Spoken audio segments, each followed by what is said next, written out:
going to show exactly what an insurrection will look like. Just after 2:33 p.m., police officers allow 5 individuals to exit the Capitol through the Upper West Terrace doors. Hmm. Wow. Uh, that doesn't look very.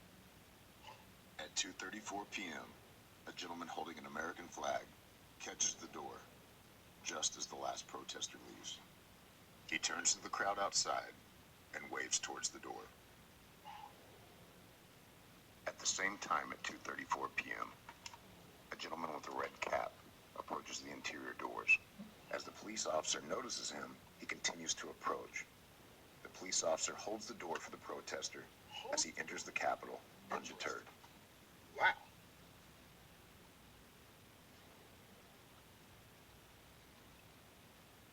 Now, guys, I'm starting to smell a rat right there. I'm getting a little suspicious. Why are these police officers who's supposed to be stopping the insurrection holding the doors for these people? Why are all those people looking very young, like they might be a part of some young radical group, perhaps maybe? Joe Biden said it's just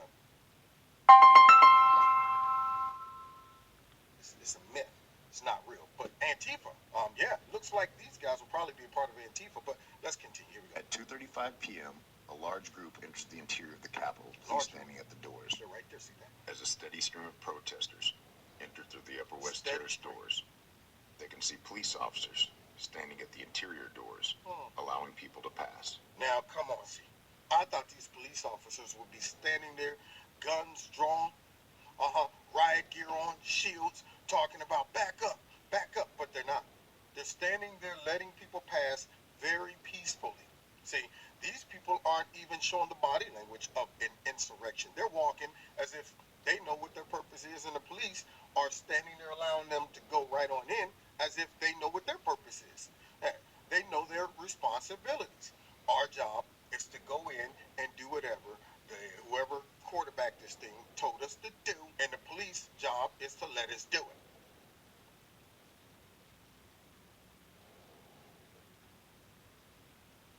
Wow. No sense of urgency. Very calm, very relaxed. They're not even worried about getting shot. Look at that. Police officer right there, right there. Yeah, look at the buddy right there with the glasses on. Come on, hurry up. Yeah, that looks like a Trump supporter, all right. Look at all of those Antifians. Hmm. Wow. All young kids. Where have we seen a whole bunch of them? See that pink shirt? You'd think that would be something a young Trump supporter would be rocking. Oh, look at that. There's people with the gothic hairdos and all of that stuff. Another police officer coming their way. Yep, that's right. No sense of urgency. Didn't even recognize him. All those cops walked right past. Didn't even acknowledge those insurrectionists as if they already. Around 250 protesters entered through the Upper West Terrace doors that day, many of which are charged with felony obstruction for entering a building undiscouraged. Okay. At 2:36 p.m., a police officer walks towards the exit against the flow of protesters. Oh, there he is. There he is. Excuse me, insurrectionist. He then turns around and begins walking with the protesters. Yeah, come on, guys. He turned his back to them and never took a posture that was defensive or that would indicate that he feared being harmed. Yeah, he's pretty confident. At 2:36:54, the police allow the crowd to pass.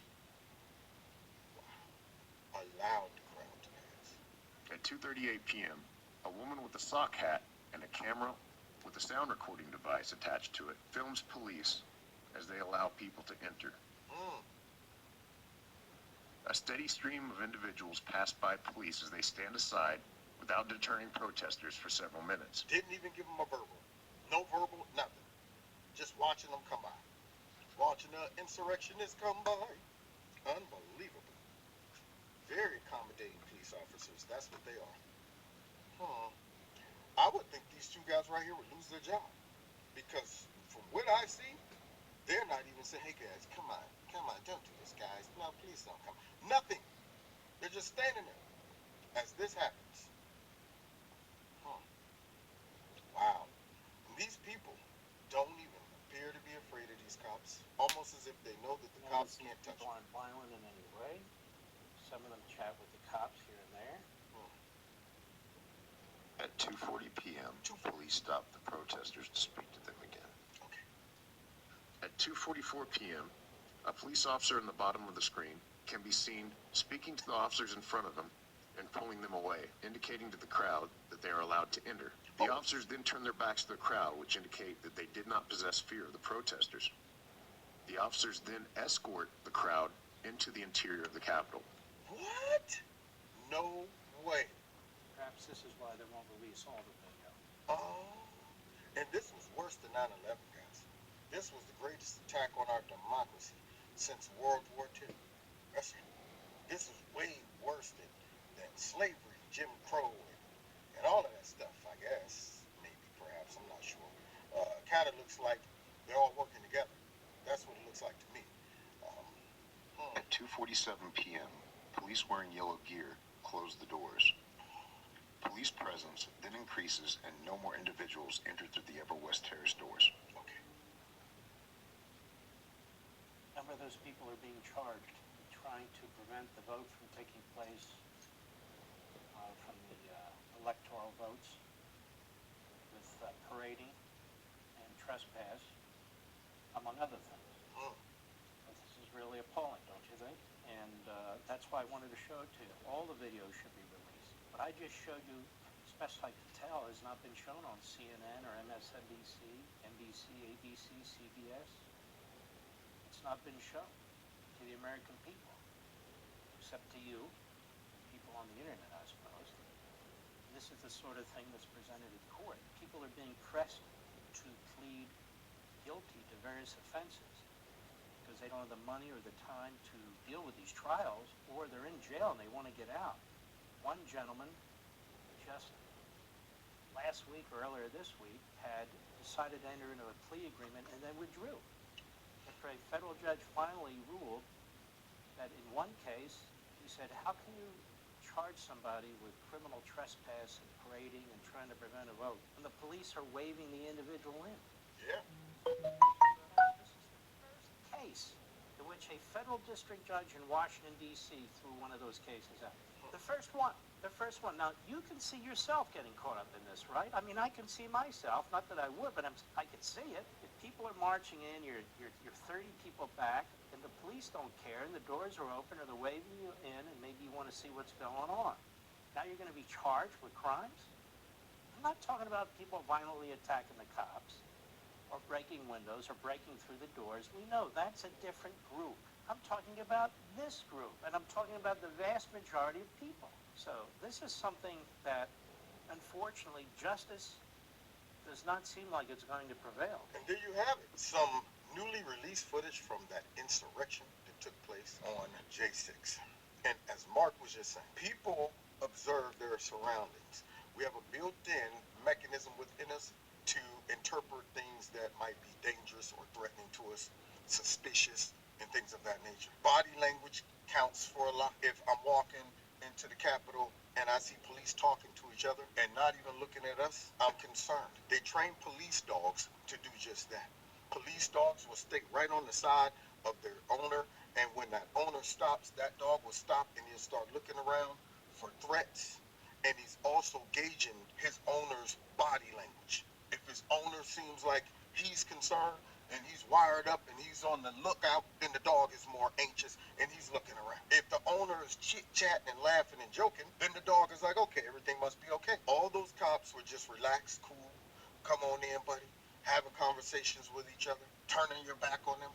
If these were terrorists, you think those cops would have turned their back on them? If these were insurrectionists that came in with loaded weapons and stuff like that, you think those cops would have waved them in and walked in with them and turned their back on them? No, those guys do not look like Trump supporters. Those cops are not demonstrating the behavior of cops that's there to actually stop an insurrection. In fact, they look like they're there to be an enabler. And if someone comes into that building based off of them waving them in, based off of their body language, based off of receiving no verbal commands, and yet find themselves being charged for a serious crime, and you don't have the money or the power to fight back, you might just go ahead and plead guilty to something you are not guilty of. And it's all being done by politicians in effort to demonize a group of voters and to go after the man who is the biggest threat to their power, which is Donald Trump.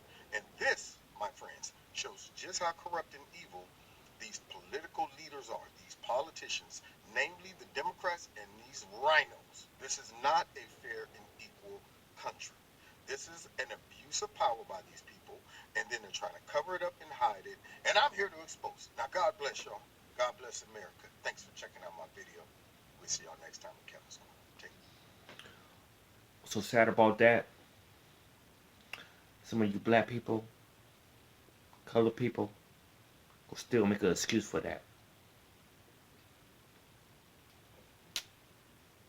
Some of you black people, some of you colored people, Asian people, white people, whatever people, Mexican, Puerto Ricans, whatever. Some of y'all gonna still make an excuse for that. They just weighed them people in. So everything was a big lie. A big lie. The Democrats, all them terrorists, what's his name? Cory Booker and all them stuff, whatever. Terrorists, all that BS. Big lie. They lying to you. The Democrat and the rhinos. Right, you know what the rhinos is. I don't know, but not the conservative Republican, the rhinos. But anyway, though, the whole Democrat Party up there in Washington lied to you. Every single Democrat lied to you up there in Washington. And about 5 or 6 rhinos lied to you. And the media helped them lie to you. You gonna wake up, or you gonna still vote Democrat and fight yourself. Later on, what happened to this country? Oh, you don't like that flag though, right? You better have a Chinese flag or a Russian flag or Arabic flag over your head.